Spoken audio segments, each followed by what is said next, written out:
Buenas,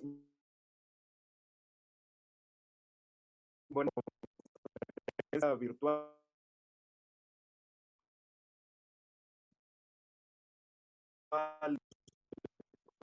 de Abogados de Piura y nos acompaña en esta uno de los más conocidos constitucionalistas de nuestro país. Nos referimos sin lugar a dudas al doctor Luis Castillo Córdoba, quien es profesor principal en la Facultad de Derecho de la Universidad de Piura.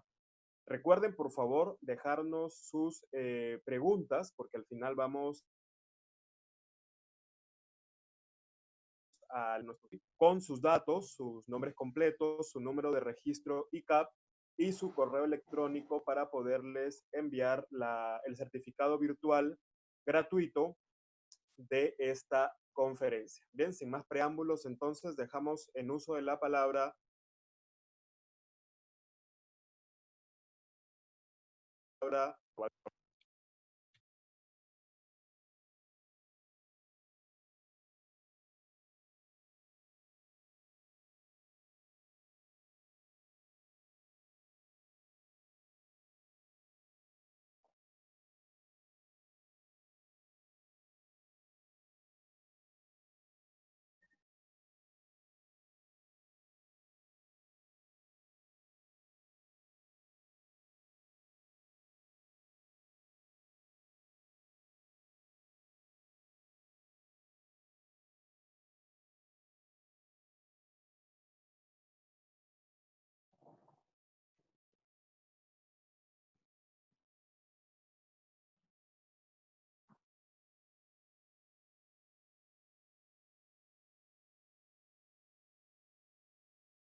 Hola, Jonathan.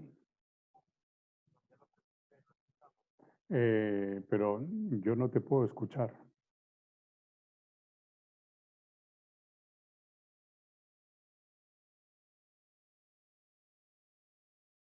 Hola, buenas tardes.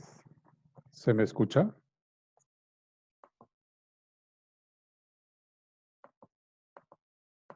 Sí, se está Hola, escuchando, se le está escuchando, doctor. se Buenas escucha. tardes. Muy bien. Muchas gracias.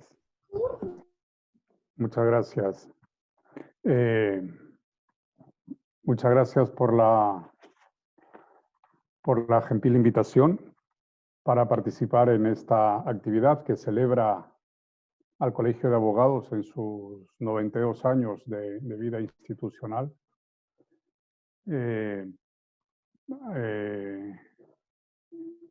Y en cabeza de la presidenta de la Junta Transitoria, la doctora Saída Ponte, pues quiero hacer llegar un saludo muy efusivo a todos los agremiados de esta institución y en particular agradecerle a Jonathan, que ha tenido la gentileza también de contactarse conmigo para llevar a cabo este evento. Las circunstancias probablemente aconsejen tratar más unos temas que otros. Los temas que las propias circunstancias sugieren tratar son varios. Uno de ellos tiene que ver con la dramática situación que determinadas, desgraciadamente no pocas familias en este país hoy está enfrentando de cara a la superación de una serie de dificultades que el coronavirus está generando, ¿no? Y una de ellas tiene que ver precisamente con esa necesidad de acceder a una serie de medicamentos que parece ser tienen ciertas propiedades que aliviarían la enfermedad que este virus está causando. Y la consecuencia relevante de un incremento muy notorio en los precios de los medicamentos, de esos concretos medicamentos que parece, como digo, tener propiedades para poder aliviar, ¿no?, esta enfermedad. En torno a esa situación, que insisto, es muy dramática, que es una situación muy dura, pueden plantearse muchas preguntas y yo aquí he preferido formular esta pregunta para tratarla aquí esta tarde. Esta pregunta indaga acerca de una justificación constitucional a la posible intervención del Estado en el mercado farmacéutico, particularmente en la determinación de los precios de esos medicamentos a los que antes hacía referencia. Buscar una justificación constitucional me parece que puede ayudar a formar la opinión pública acerca de el correcto o incorrecto cumplimiento de los deberes que los poderes públicos, en este caso el Ejecutivo, tiene constitucionalmente asignado.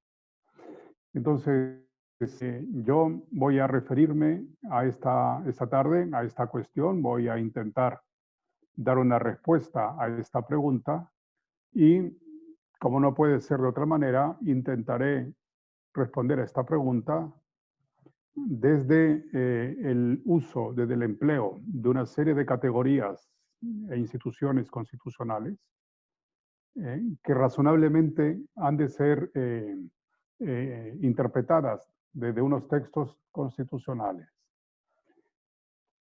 Me parece que esta pregunta tiene que necesariamente empezar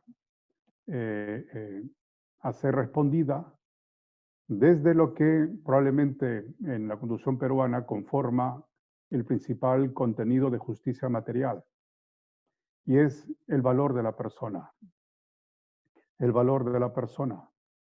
Me parece que hoy nadie discute, no por lo menos seriamente, que la persona tiene un valor de fin. Ustedes y yo valemos como fin. Y este valor hace al contenido de la dignidad humana. Si el otro modo de llamar al valor humano, al valor de la persona humana, es esta dignidad humana. Y desde un punto de vista teórico, como digo, no hay discusión en asignarle esa valoración de fin, que le viene dado por lo que ella es. Se es y consecuentemente se vale, es decir, por su naturaleza, por su esencia. No por ninguna otra característica accesoria, ¿no? No por el credo religioso, no por el convencimiento moral, no por el posicionamiento social, etcétera, sino por lo que ella es, ¿no? La persona. Al margen inclusive de que haya o no sido condenada por la comisión de algún ilícito penal. Consecuentemente, la persona, por valer desde su esencia, ella vale y es fin por sí misma. Basta reconocer que es para asignarle automáticamente el valor.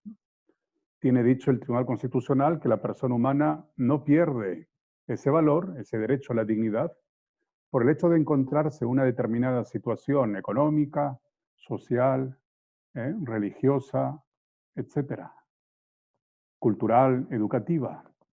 Siempre vale como fin, ¿de acuerdo? Y tal valor necesariamente es un valor absoluto, en el sentido de que por ser fin en sí misma, ese valor nunca lo pierde, nunca se puede sacrificar. No es posible establecer una regla, ni moral ni jurídica, que excepcione ese valor. Es un valor absoluto. El principio de derecho de dignidad, dice el Tribunal Constitucional, proscribe que la posibilidad de que la persona, al margen de la situación concreta en la que se encuentre, pueda ser concebida como objeto del Estado. Ella, la persona, ustedes y yo, nunca podremos ser tenidos, concebidos como instrumentos, objetos del Estado. Esto es una consecuencia necesaria del valor que atribuido tiene la persona. El constituyente peruano, como no puede ser de otra manera, ha reconocido, no ha creado, ha reconocido este valor asignándole a la persona el valor de fin supremo. La persona humana, el fin supremo. Y si ustedes se ponen a pensar, fíjense, todo aquello que tiene la condición de fin reclama ser realizado. Es decir, por ejemplo, ustedes se han apuntado a esta actividad y traen consigo una finalidad y hacen el esfuerzo por realizar esa finalidad, conseguir esa finalidad. Si la persona es fin, llamada fin supremo, entonces es una realidad que está llamada a ser realizada. Corresponde preguntarse qué significa, ¿no?, que la persona se realice, ¿no? El Tribunal Constitucional ha sostenido que en la dignidad humana y desde ella es posible establecer, fíjense, un correlato entre el deber ser y el ser, garantizando la plena realización de cada ser humano. ¿Y por qué hay que garantizar la plena realización de cada ser humano? Porque cada ser humano, cada persona vale como fin supremo. ¿De acuerdo? En ningún caso, bajo ninguna circunstancia, la persona, ustedes y yo, podemos valer como instrumentos u objetos, mucho menos del Estado, ¿no? Mucho menos del Estado. Entonces, ¿qué significa la realización de la persona? Pues me parece que aquí lo que tiene que ser dicho va como por dos carriles, ¿no? Por el primer carril va aquello que puede ser concluido desde la naturaleza o esencia de la persona. Desde esa naturaleza, la persona puede ser advertido que la persona es una realidad esencialmente imperfecta. Es decir, tiene en su propia naturaleza, en su propia esencia, una serie de necesidades y carencias. Y por eso puede admitir el término de necesidades esenciales o carencias esenciales. Y ocurre que tales necesidades o tales carencias que se concluyen del propio ser humano están llamadas a ser satisfechas a través de bienes humanos esenciales. Aquí acojo esa definición que probablemente ustedes conocen muy bien, esa definición aristotélica de bien, ¿no? Bien es aquello que perfecciona al ser. El ser humano es un conjunto de carencias, de necesidades que reclama satisfacción. Pues bien, esa satisfacción ocurre a través de bienes. Bienes que al satisfacer tales necesidades esenciales provoca grados de realización en la persona. Piensen ustedes en la vida, en la libertad, en la igualdad, piensen en la salud. Son bienes humanos que están llamados a satisfacer necesidades humanas esenciales y por eso son bienes humanos esenciales. Y desde el otro carril, desde el valor de la persona, de esto que hace un momento les he dicho, que ella vale como fin supremo, es posible concluir que esos bienes humanos son debidos. Se nos adeuda a ustedes y a mí por el hecho de ser personas, por valer con un valor supremo, con el máximo valor, se nos debe una serie de bienes. La vida, la libertad, la igualdad, la salud, etc. ¿Por qué?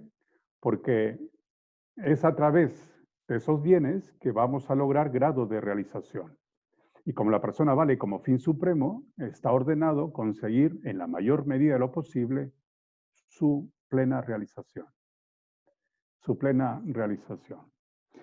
Este recorrido por esta doble carril permite desembocar en un concepto de derecho humano que va a servir precisamente para sostener a la salud más adelante como un derecho humano. Permite, digo, formular un concepto de derecho humano que se sostiene desde el ser y valor de la persona, desde lo que ella es y de lo que ella vale. Desde el ser y el valor de la persona puede concluirse, puede ser sostenido, que los derechos humanos son el conjunto de bienes humanos esenciales debidos a la persona por ser lo que es y valer lo que vale, y cuyo goce o adquisición le depara grados de realización. Le depara grados de realización, de modo que a mayor vigencia de los derechos humanos, mayor realización de la persona. Inversamente, mientras menos vigencia en una comunidad política, mientras menos vigencia, mientras menos eficacia de los derechos humanos pueda comprobarse, pues también se podrá comprobar unos niveles muy deteriorados, muy bajos de realización de las personas.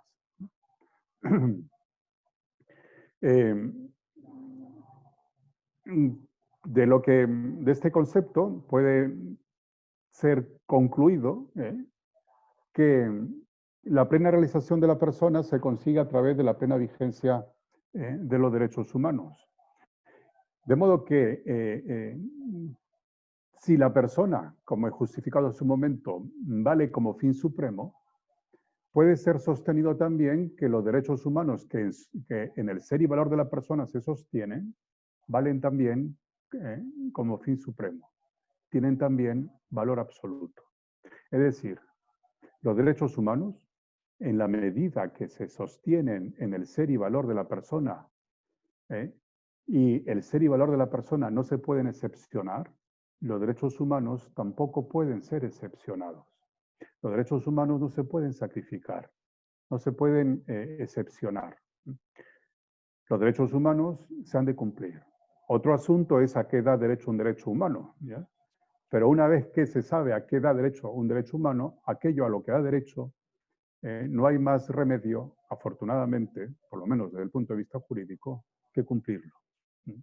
Que cumplirlo. Los derechos humanos no son, por tanto, sacrificables, no son excepcionables, lo cual no quiere decir que son absolutos. Veremos en un momento cómo las libertades económicas en un mercado, en una economía social de mercado, son libertades esencialmente limitadas. El derecho a la salud es un derecho esencialmente limitado, pero es absoluto. El contenido limitado debe ser cumplido siempre, porque detrás del derecho humano está el ser y valor de la persona. Y el ser y valor de la persona marcan, y muy decisivamente, el alcance de los derechos humanos.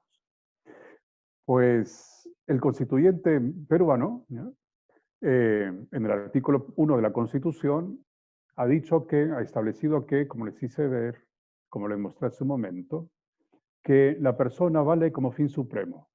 Y el constituyente ha añadido que vale como fin supremo del Estado y de la sociedad. Analicemos primero qué puede significarle para el Estado que la persona se configure en fin supremo respecto de él. Lo primero que habría que advertir es que si la persona humana es el fin supremo, entonces todas las demás realidades o son fines intermedios, o que son a su vez un tipo de medios, o son medios en sentido estricto. Es decir, en este caso, el Estado es un instrumento, es un medio al servicio de la persona. Los poderes públicos deben su existencia y legitiman su actuación en la medida que se dirigen a favorecer la plena realización de las personas. Y como la plena realización de las personas se consigue a través de la plena vigencia de los derechos humanos, entonces se entiende perfectamente que el constituyente haya dispuesto en el artículo 44 que es un deber primordial del Estado garantizar, en la mayor medida de lo posible, se entiende, la plena vigencia de los derechos humanos. Ese es un deber primordial. El Estado no puede renunciar a cumplir este deber. Si renuncia a cumplir este deber, ha renunciado a la razón que le da sostén a su existencia y, desde luego, legitimidad a su actuación. No perdamos de vista este deber. Nos va a servir mucho en lo que viene de la exposición. ¿Y cómo se concretaría este deber estatal? Pues a mi modo de ver, se concretaría a través de muchas maneras. Particularmente interesa aquí referir a las directamente vinculadas con el mercado, que es donde finalmente la cuestión planteada al inicio tendrá su existencia y significado. Este deber de promover la plena realización de la persona a través de la plena vigencia de los derechos fundamentales, titularizado por los poderes públicos, por el Estado peruano, se concreta a través de estos dos caminos. El Estado, los poderes públicos, entiéndase, orienta el desarrollo del país y actúa, dice el constituyente, principalmente en las áreas de promoción del empleo, de la salud, de la educación, seguridad, servicios públicos e infraestructura. El Estado cumple el deber de promover la plena realización de la persona a través de la plena vigencia de los derechos humanos, actuando principalmente en las áreas de promoción de la salud. Este dato también es relevante. Y la segunda manera y el segundo modo de concreción es que el Estado cumple ese deber primordial defendiendo el interés de los consumidores y usuarios en un mercado, en una economía social de mercado.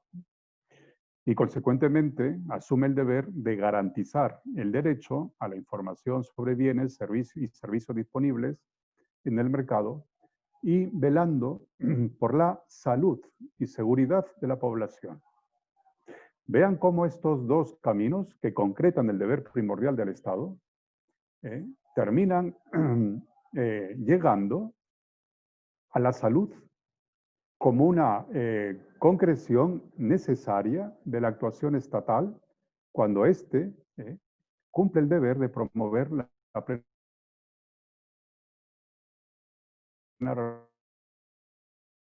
realización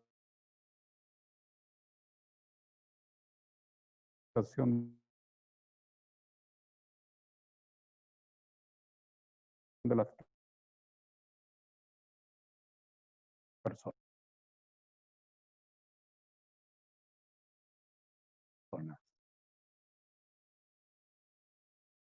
Frente al Estado liberal, asume los fundamentos del Estado liberal, pero además, dice el alto tribunal, le imprime funciones de carácter social.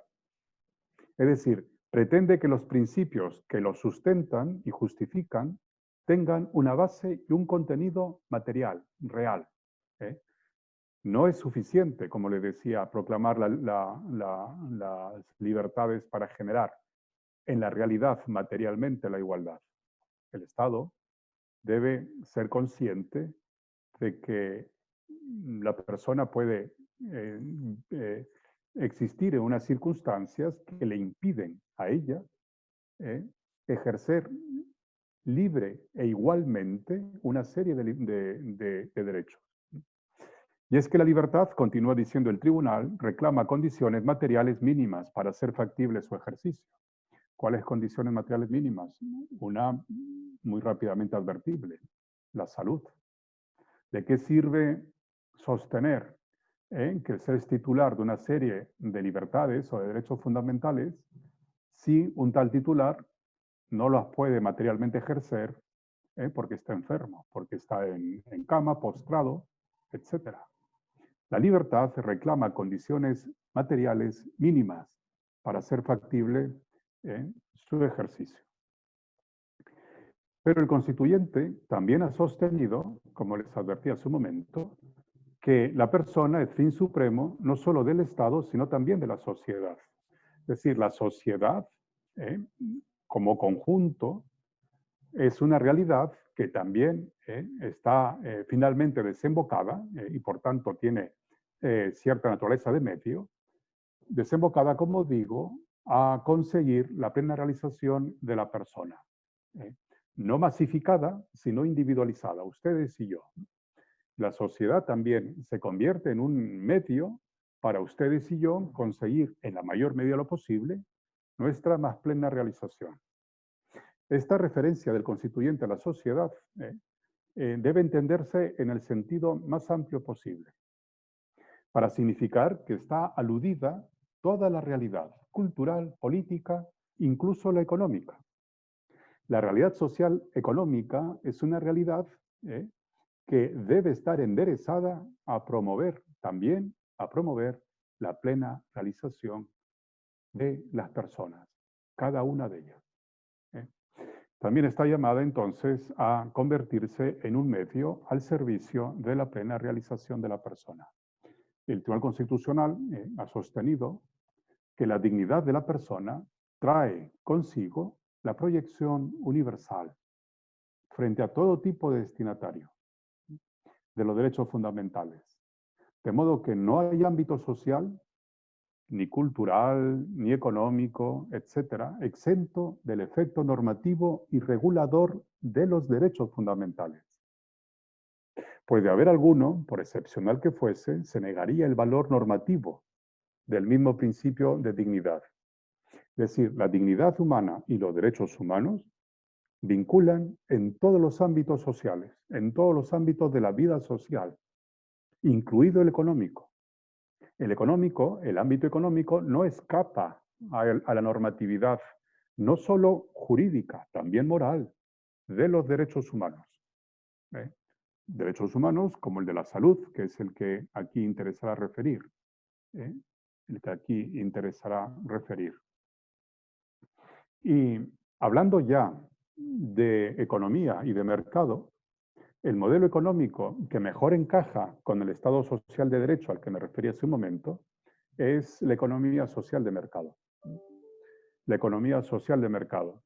Hablando de la Constitución económica, el Tribunal Constitucional ha sostenido que tal Constitución económica, que la parte de la Constitución destinada a regular las relaciones sociales económicas en esta comunidad política, tiene como finalidad configurar el ámbito jurídico en el cual se desarrollará la actividad económica de nuestro país. Y fíjense lo que añade, y cuyo propósito es que la actuación del Estado y los ciudadanos sea coherente con la naturaleza y los fines del Estado social de derecho. Y como recordarán, el Estado social de derecho es una modalidad de Estado de derecho en el que los poderes públicos se comprometen a ayudar a la persona a superar una serie de deficiencias o de dificultades que la realidad le pueda presentar.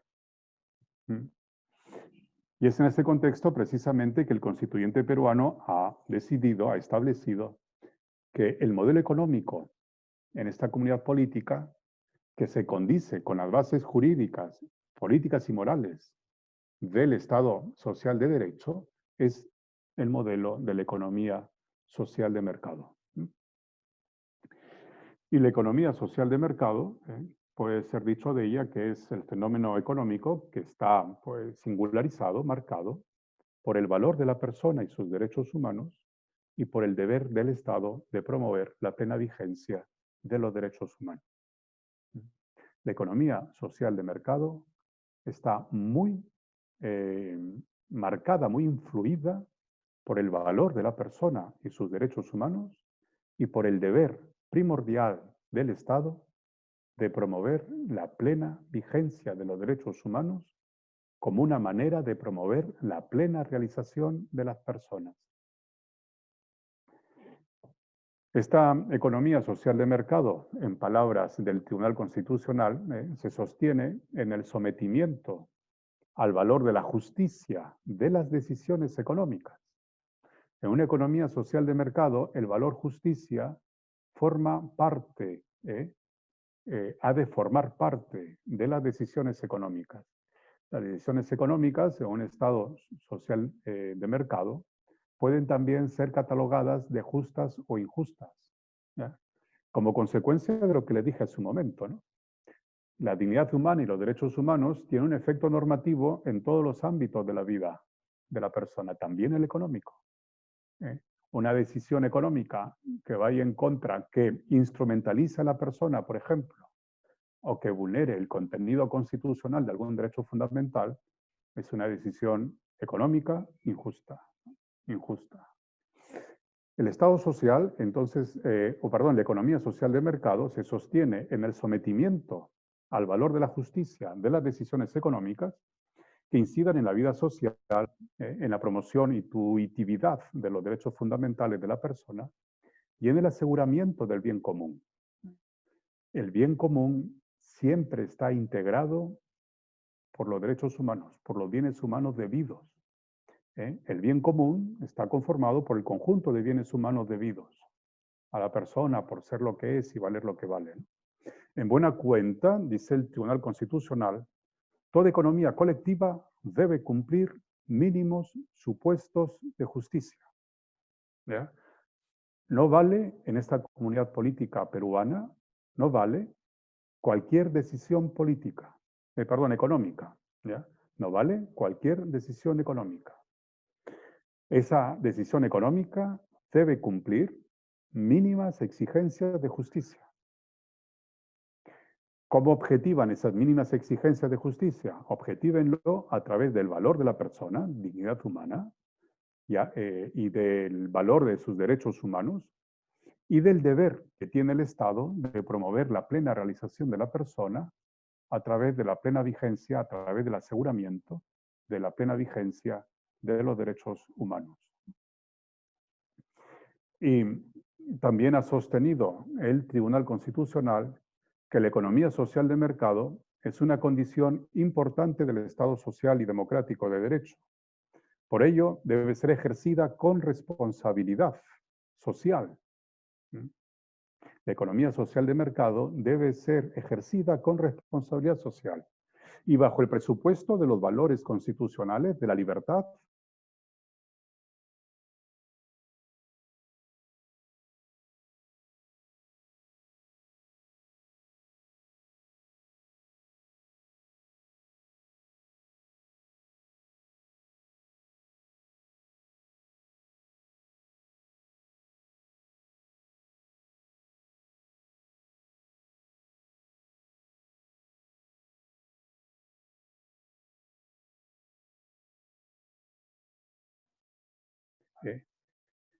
no existen derechos ni libertades de contenido ilimitado. Precisamente por eso, porque los derechos fundamentales no son ilimitados, pueden ser absolutos, puede ser dicho de ellos que no, porque su alcance es siempre limitado. Y el alcance limitado de un derecho fundamental es siempre un alcance razonable. Y la razonabilidad depende de las circunstancias, siempre. A este carácter limitado de los derechos fundamentales o libertades referidas del mercado, el propio constituyente ha hecho referencia. Por ejemplo, en el artículo 59, dice el constituyente peruano que el Estado estimula la creación de riqueza y garantiza la libertad de trabajo y la libertad de empresa, comercio e industria. El ejercicio de esas libertades, económicas, no debe ser lesivo ni a la moral, ni a la salud, ni a la seguridad pública. No debe ser lesivo a la salud. Las libertades en el mercado son libertades limitadas, esencialmente limitadas, como todo derecho fundamental, como toda libertad constitucional, limitadas. Y lo expresa de esa manera. El ejercicio de esas libertades limitadas no debe ser lesivo a la moral ni a la salud, destaco especialmente la referencia a la salud, ni a la seguridad pública. Entonces, la libre iniciativa privada, como les decía, no es una libertad loca, ¿no? Sin sentido, que se hincha y se expande ilimitadamente, sin sentido, sino que es una libertad que tiene en el seno de una economía social de mercado una finalidad, un telos muy claro: la plena realización de la persona y la plena vigencia de sus derechos humanos. La economía también está al servicio de la persona. Al servicio de la persona para conseguir la máxima realización posible de todas y cada una de ellas.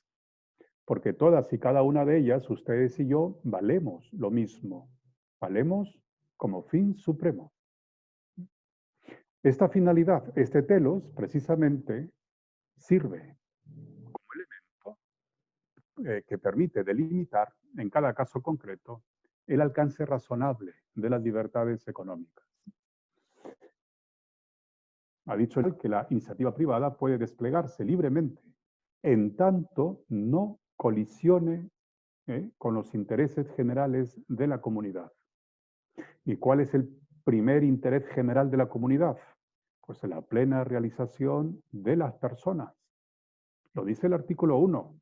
Empieza así el constituyente. Ustedes y yo, todas las personas, somos fin supremo. Conforma el principal interés de esta comunidad política. Pues bien, ese principal interés ¿ya? Marca el límite razonable del ejercicio de la iniciativa privada. También ha dicho el Tribunal Constitucional que no serán constitucionalmente adecuadas, fíjense la trascendencia de esta afirmación, no serán constitucionalmente adecuadas la explicación y solución de la problemática económica desde una perspectiva alejada de la dignidad humana.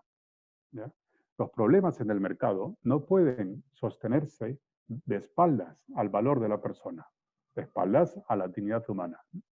Pues la persona no puede ser un medio para alcanzar una economía estable, sino por el contrario, debe ser la que auspicie la consecución de un fin superior para el Estado y la sociedad, a saber, la consolidación de la dignidad del hombre y, consecuentemente, la plena vigencia de sus derechos humanos.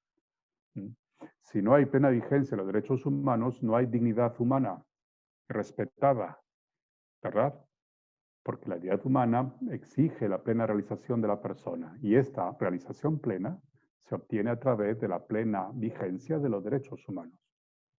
Entonces, en este punto ustedes ya podrán concluir, me parece, ya se podrá advertir que la conclusión que puede en este punto manifestarse ya se acerca a una respuesta a la cuestión que planteaba al inicio. El problema no es, el problema no es si es o no compatible con la libre iniciativa privada la intervención del Estado en la economía. Por ejemplo, para atender este problema de sobreprecio, ¿no? Para determinados medicamentos. El problema no es ese, creo, ¿no? El problema no es este porque el Estado tiene el deber de promover la plena realización de la persona en todos los ámbitos sociales, también el económico. Y si aquella plena realización de la persona reclama razonada y justificadamente una intervención, no intervenir es incumplir el deber primordial que tiene el Estado y que justifica su existencia y legitima, como dije, su actuación. La cuestión no es esa, sino que la cuestión es saber determinar la oportunidad y la medida de una tal intervención. La pregunta relevante no es si el Estado puede intervenir, sino, teniendo el deber de intervenir, ¿cuándo es oportuno y en qué medida razonable lo es? ¿Y en qué medida razonable lo es? Voy a concretar esta última afirmación, esta conclusión, a la salud, al derecho humano a la salud. El derecho humano a la salud se sostiene en un bien humano debido que puede ser, dicho de modo general, que puede ser mostrado como un equilibrio psicosomático. El equilibrio psicosomático, que significa, como bien humano esencial, la salud, se nos debe, a ustedes y a mí, por ser lo que somos y por valer lo que valemos. Por ser personas que valemos como fin supremo, se nos adeuda el bien humano salud, entendido de modo general, como digo, como un equilibrio psicosomático. Se nos adeuda. La consecución o mantenimiento de un tal equilibrio, es decir, la consecución de un tal bien humano, ¿no? Y el mantenimiento del equilibrio psicosomático que ese bien humano supone, ha sido puesto en severo riesgo por el COVID-19. Es evidente, ¿no? Es evidente. Es evidente, y vamos a pensar en nuestro país, es evidente que para varios miles de personas este virus ha puesto en serio riesgo la consecución, el goce de ese bien humano debido, salud, que es un derecho humano, que se nos adeuda por ser y valer lo que somos, cada uno de nosotros. Al día de hoy existen tratamientos distintos, no hay una vacuna que nos inmunice, pero parece que hay unos tratamientos que se construyen a partir de pocos determinados medicamentos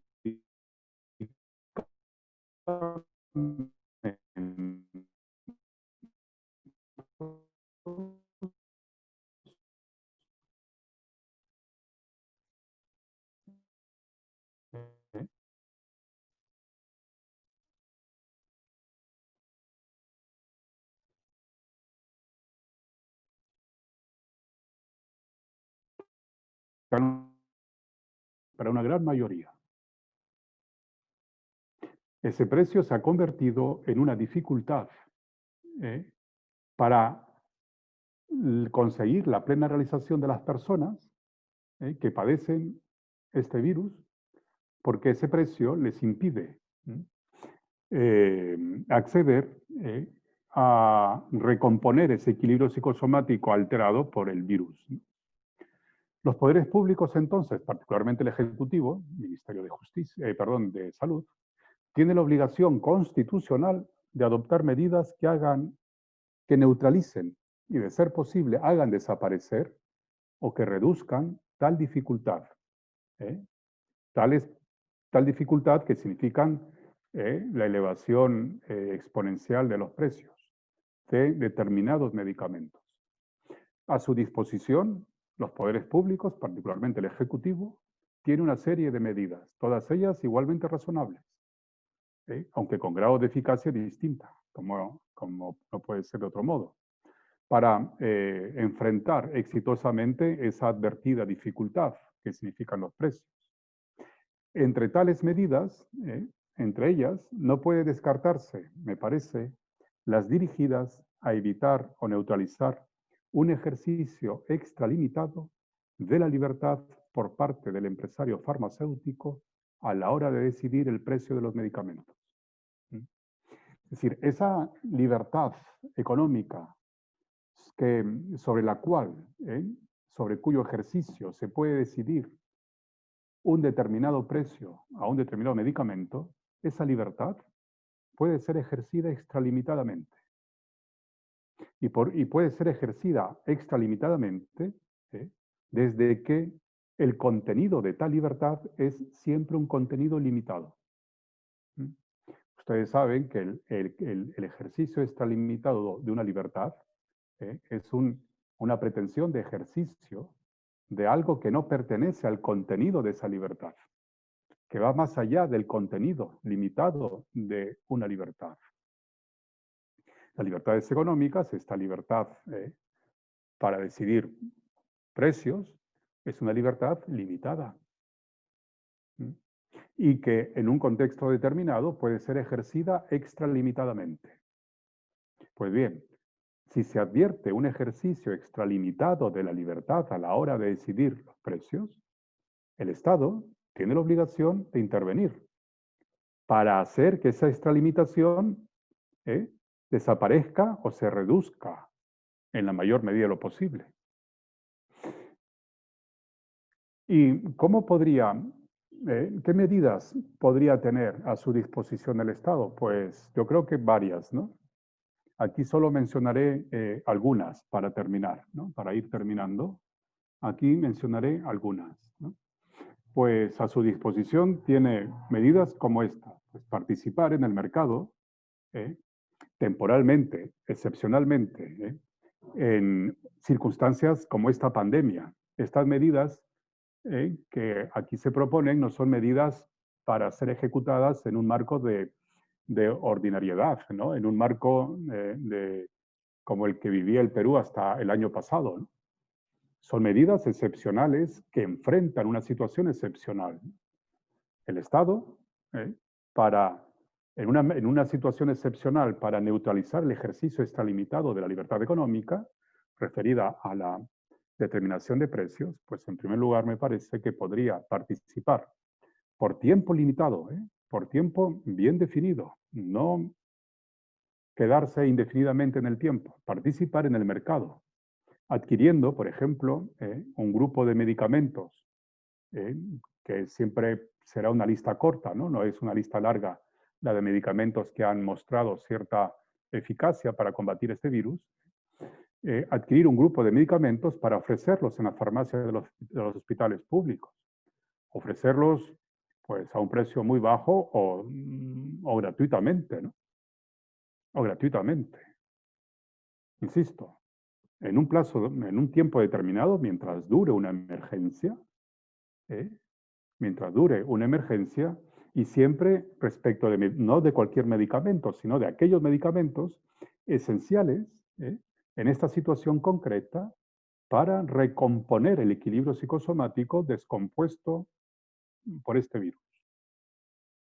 Esa podría ser una primera medida. Una segunda medida me parece que podría ir en la dirección de obligar y fiscalizar el cumplimiento de esa obligación, también por un plazo breve, lo que dure la emergencia, y también para concretos y específicos medicamentos, que es una lista corta, que se tome en cuenta el titular del ejercicio de la libertad económica, que tome en cuenta no solo criterios económicos,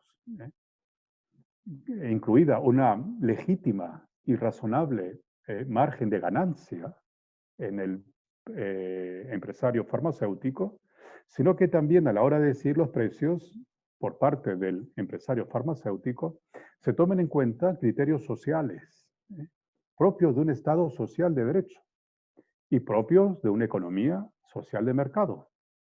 Por ejemplo, la necesidad social de un determinado medicamento, ¿no? Hoy, el impacto de ese medicamento sobre el bien humano, salud y la vida.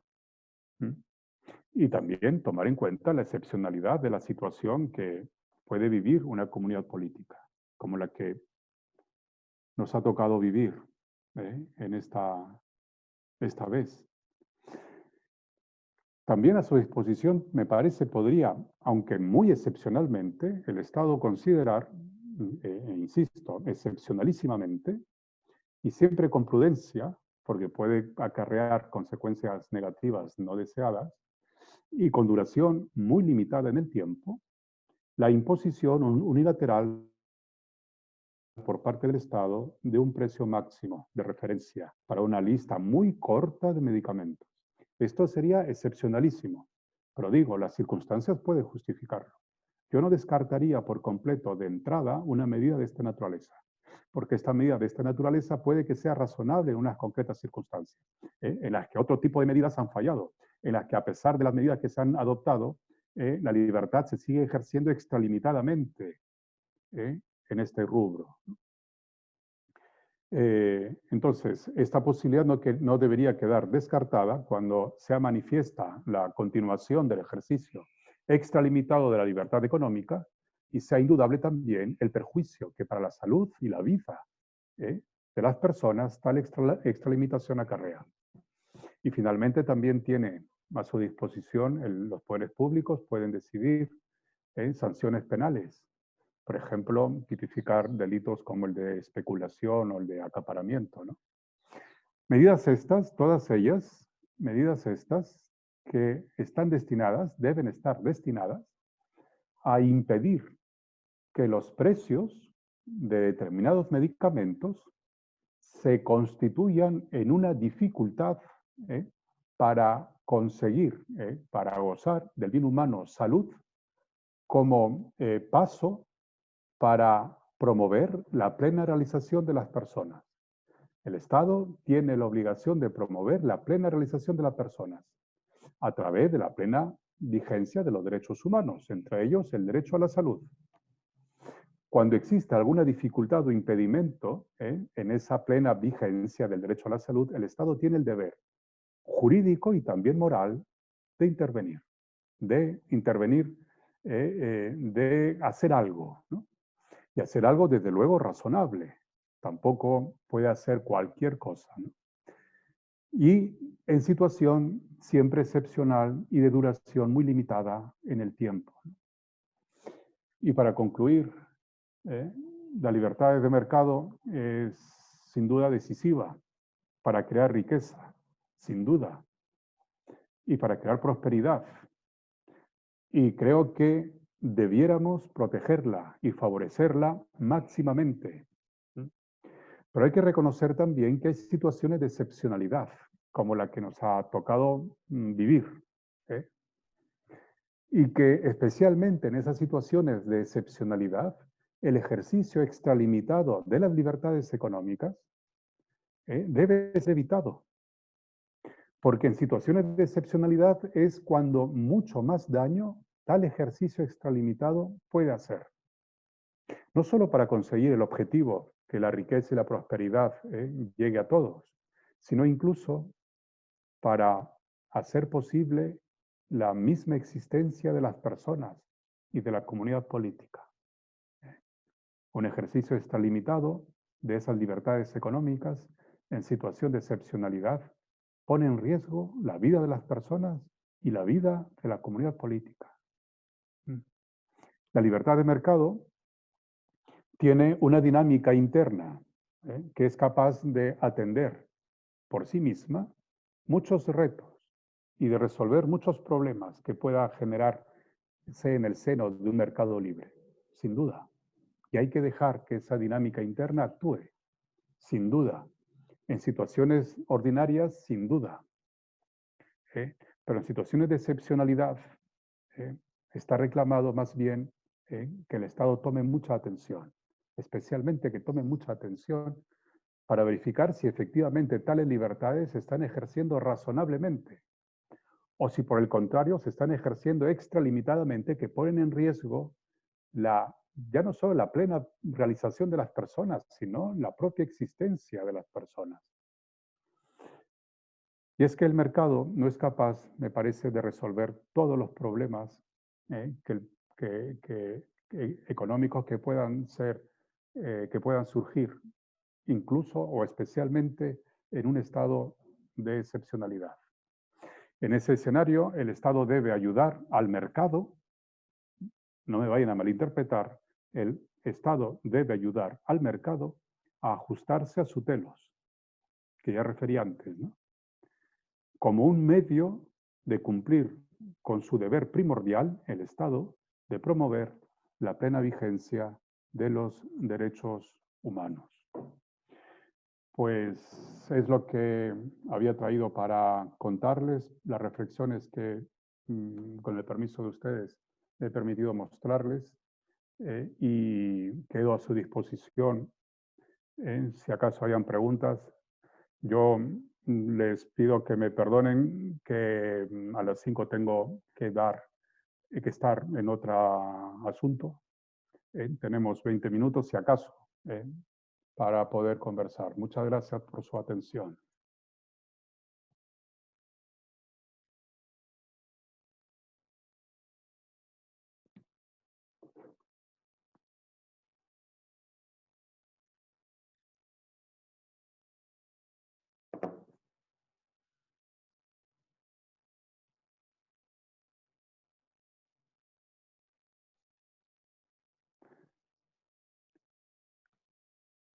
No sé si Jonathan está hablando, no, yo no escucho nada.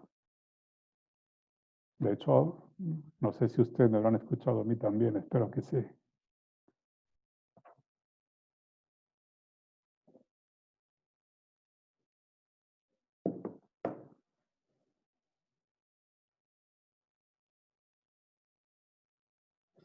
Gracias. Buenas tardes, doctor. Sí, sí, sí, le he escuchado. Ahorita Jonathan está entrando que tiene un problema con su micro.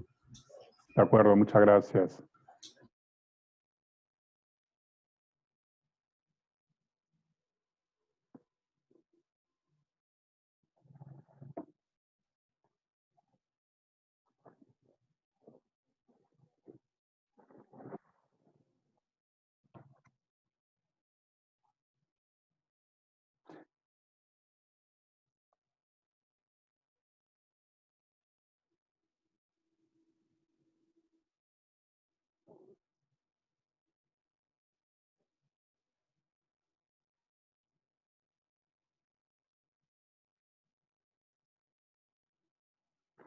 Entiendo que si hay preguntas me las van a formular oralmente. No sé si Jonathan, que las sintetizará y agrupará.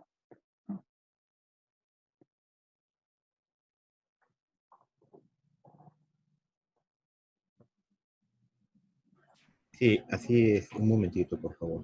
De acuerdo, muchas gracias.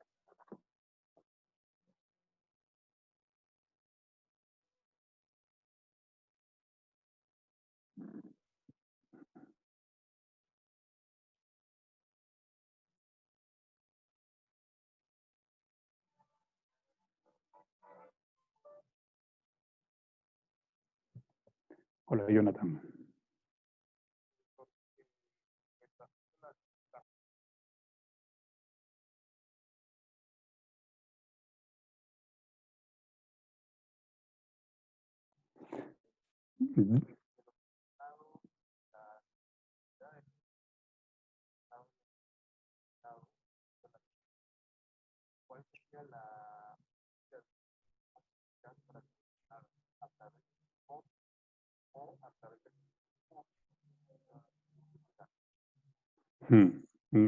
Gracias. Por teléfono me está refiriendo las preguntas, Jonathan. Hay una que está destinada a saber cuál medida podría ser la más eficaz, si acaso Indecopi o algún órgano público. Me parece que yo aquí les he propuesto algunas medidas para reflexionar, para pensar sobre, no la idoneidad, que me parece son medidas idóneas, sino la oportunidad y la intensidad de la medida, ¿no? Porque las medidas, según las circunstancias, reclaman una intensidad u otra, ¿no? Reclaman una intensidad u otra.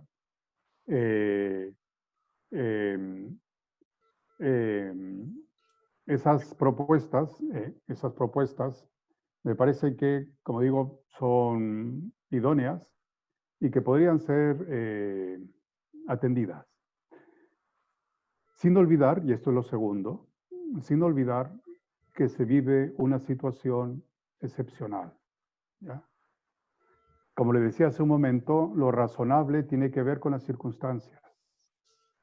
Posiblemente no. De hecho, una actuación del Estado en materia económica hoy puede estar justificada por las circunstancias, y esa misma medida podría no haber estado justificada hace pocos meses en situaciones de normalidad. No se pierda de vista este dato, que es muy relevante a mi modo de ver. Las circunstancias marcan el alcance razonable de la actuación estatal. Intervenir en alguna de esas 4 medidas que les mostraba, con una intensidad determinada en situaciones ordinarias, no podría, a lo mejor no era razonable. Las circunstancias excepcionales, además únicas, porque nunca antes esto ha ocurrido, este ataque a la salud de este virus tan letal, reclama, o mejor aún, no se pretenda que el Estado actúe como si fuese una situación de normalidad. Si se piensa, por ejemplo, en Indecopi, ¿no? Indecopi está pensado para situaciones de normalidad. Y no se va a pretender, porque sería un fracaso, utilizar los mismos esquemas interpretativos y normativos, incluso las mismas instituciones, en una situación ordinaria, que una situación excepcional como esta, ¿no? Aquí las instituciones no tendrían que configurar un obstáculo al cumplimiento del deber constitucional que tiene el Estado de asegurar la plena vigencia de los derechos humanos, entre ellos el derecho a la salud y a la vida, en esta situación excepcional. Y si hay que dar cobertura normativa concreta, pues el Estado tiene la función también atribuida a la competencia normativa, para establecer esas medidas que puedan neutralizar en cualquiera de esas 4 que les proponía, para neutralizar esa dificultad, ese impedimento, que para el pleno goce de la salud hoy existe. Insisto en una idea, perdonen que sea tan machacón, permítanme reiterar la idea. El Estado y la sociedad están al servicio de la persona, ¿ya? Es decir, los poderes públicos y la economía no son fin, son instrumento. Si el Estado, si siendo razonable, si siendo justificado que el Estado intervenga para hacer desaparecer la dificultad que hoy supone el alto precio de los medicamentos, y no lo hace, lo que en definitiva estará ocurriendo es la instrumentalización de la persona. La persona dejará de ser fin y la razón de Estado habrá pasado a ser fin, o el mercado o la economía habrá pasado a ser fin. Y eso supone trastocar completamente la base sobre la cual se sostiene las exigencias de justicia material que singularizan a la Constitución peruana. Entonces, no intentemos, me parece, no intentemos un comportamiento en las instituciones públicas como si estuviésemos enfrentando una situación ordinaria. Estamos enfrentando una situación extraordinaria. El Estado, los poderes públicos, el Ejecutivo particularmente, también el Legislativo, tiene la cobertura constitucional para actuar. La exigencia de razonabilidad en esa actuación es la que las circunstancias reclaman. Lo que pasa, a mi modo de ver, es que el Ejecutivo está temeroso, ¿no? Está temeroso, y permítanme este razonamiento también. Probablemente me equivoco, pero no me resisto a formularlo. Vean, que no vaya a ocurrir, y esa es una grave responsabilidad, me parece, que no vaya a ocurrir que se tome como excusa que el modelo económico actual impide al Estado actuar para favorecer a la persona, a la vida y a la salud, y que consecuentemente hay que cambiar el modelo económico. Yo he escuchado decir que la Constitución prohíbe que el Estado intervenga, pero fíjense que a partir de ahí se puede dar el paso siguiente. Entonces cambiemos la Constitución, cambiemos de modelo económico. Una de las finalidades de estas reflexiones que les he mostrado es dar cuenta de que la Constitución no prohíbe la intervención del Estado. Todo lo contrario, la exige. Y también la jurisprudencia del Tribunal Constitucional le dice al Estado que no solo puede, sino que debe intervenir para hacer desaparecer, para neutralizar la dificultad que para la salud ha significado o significa los precios de determinados medicamentos. Si para conseguir tal desaparición hay que intervenir incluso excepcionalísimamente, planteando como le decía aquí, planteando muy excepcionalísimamente un precio unilateralmente por parte del Estado, un precio máximo de referencia, pues habrá que hacerlo. Excepcionalísimamente, muy temporalmente, ¿no? Para solo determinados medicamentos. Pienso que no tendría que estar descartada esa posibilidad. Lo razonable es que se intente, ¿no? Por ejemplo, empezar con esa primera medida que les planteaba. El Estado destinar los esfuerzos a participar también él en el mercado, ¿no? Consiguiendo tales medicamentos para venderlos muy baratamente o para entregarlos gratuitamente en las farmacias de los hospitales públicos, ¿no? Se puede empezar por ahí, que es un modo también de intervenir en el mercado, ¿no? Y posiblemente de hacer bajar los precios, ¿no? En fin, yo respondería de esa manera, Jonathan, a la pregunta que me formulaste. No sé si haya alguna otra.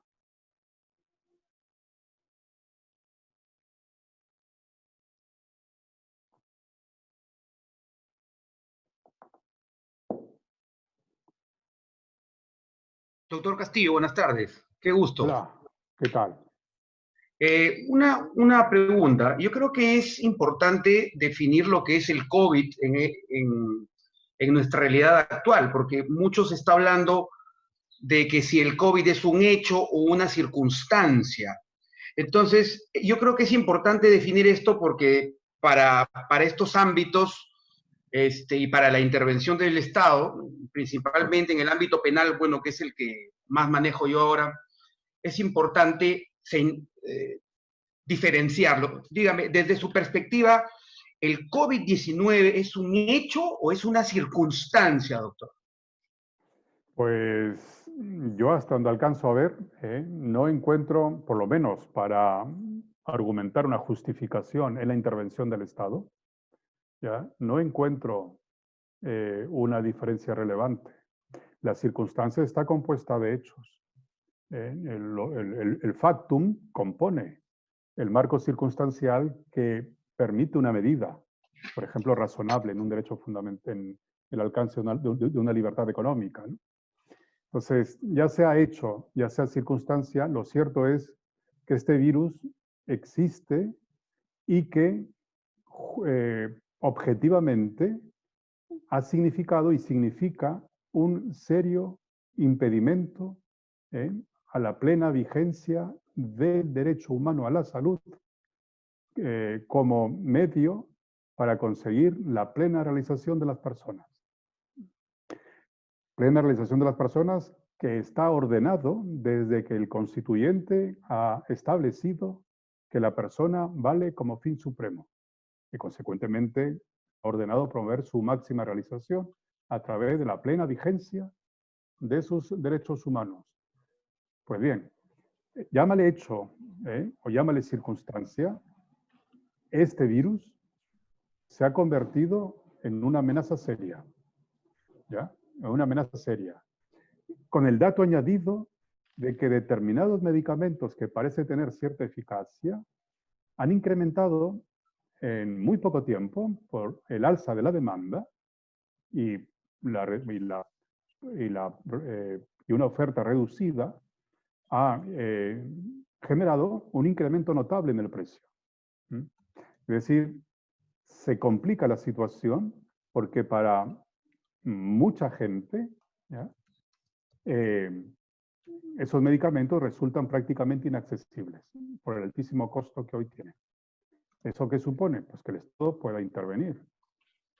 Puede intervenir no para estatizar nada, que puede intervenir para promover la desaparición de ese impedimento. ¿Cómo? Pues, por ejemplo, lo que les proponía, ¿no? Las medidas que les proponía. Y muy excepcionalísimamente, como digo, muy excepcionalísimamente, y tendría que estar muy justificado el establecimiento de un tope como precio de referencia, ¿no? De modo unilateral. De modo unilateral. Pero bueno, pues a tu pregunta, yo no diferenciaría de modo relevante. La circunstancia está compuesta por hechos. Los hechos conforman una determinada circunstancia. Pues respondería de esa manera a la pregunta. Gracias, doctor. Muy amable. De nada, doctor Albán.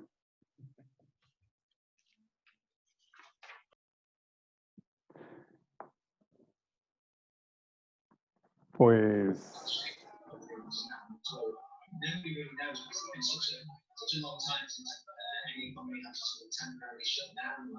hola, Jonathan.